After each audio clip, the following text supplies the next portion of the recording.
What happens when a person's life looks perfect to the outside but is completely lost inside?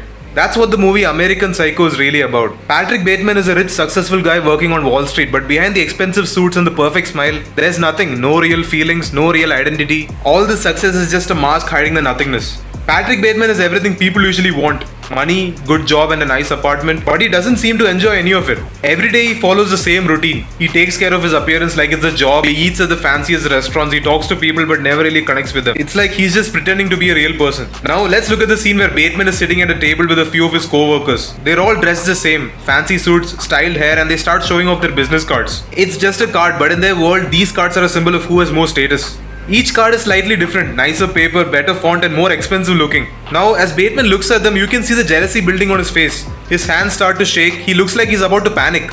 All because someone else's card looks slightly better than his. This moment shows something called narcissistic injury. People with narcissistic personality disorder often base their self-worth on how others see them. When someone else looks better or more successful, it feels like a personal attack. In Bateman's case, these cards are more than just paper. To him, they look like someone else with a better card than him might be more important than him. And that's something he can't handle. His whole identity depends on being the best, looking the best, having the best, and when that's challenged, he feels really uncomfortable. Later in the movie, Bateman seems like he's losing control. He goes through a night where he acts really violently. Afterward, he calls his lawyer and leaves a long message on his answering machine. He calmly says that he has done some terrible things. He lists the names of people he heard the previous night and describes what he just did. The next day, he sees the lawyer at a restaurant and brings up the message. But the lawyer just laughs. He thinks Bateman is just kidding. He even says that one of the people Bateman mentioned is still alive. After hearing this, Bateman just stands there confused and quiet. He doesn't argue. He just looks really lost.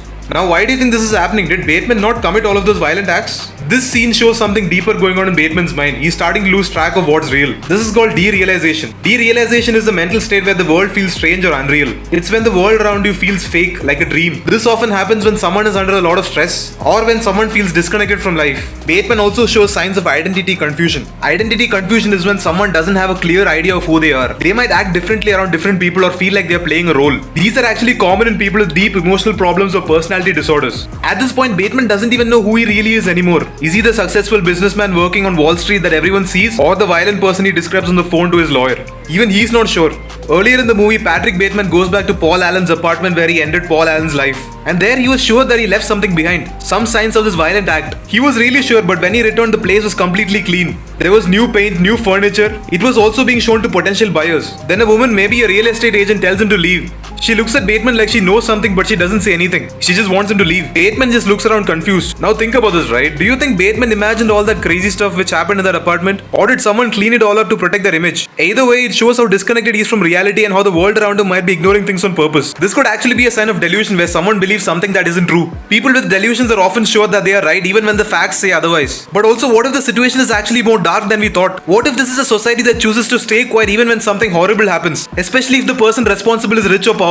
This could be a sign of cultural psychopathy. This is a term used to describe how some systems like big corporations or elite social groups can ignore or even reward harmful behavior if the person doing it has money or status. In Bateman's world, being rich means no one asks any questions even if you do horrible stuff. This movie seems like this isn't just about a man losing control. It's about a world where people care more about their own image rather than the truth. Bateman is empty inside, but the people around him are empty as well. Everyone is just pretending. Bateman doesn't even feel like a real person anymore. And maybe that's what happens when you spend your whole life trying to look perfect instead of being real. So what do you guys think about this movie and what do you guys think about Patrick Bateman? Leave your thoughts down in the comments. And if you guys enjoyed this video, please leave a like and subscribe to this channel and I will see you guys in the next one.